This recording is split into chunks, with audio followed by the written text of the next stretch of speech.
nolosha aabayaasha.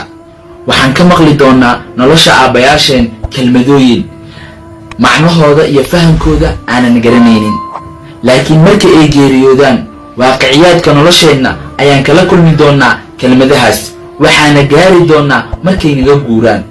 waxaan ka hadlayaa kuwa aan hortayna ku ooni jirin balse qalbiyada ka ooyi jiray xaaladaheena dartood.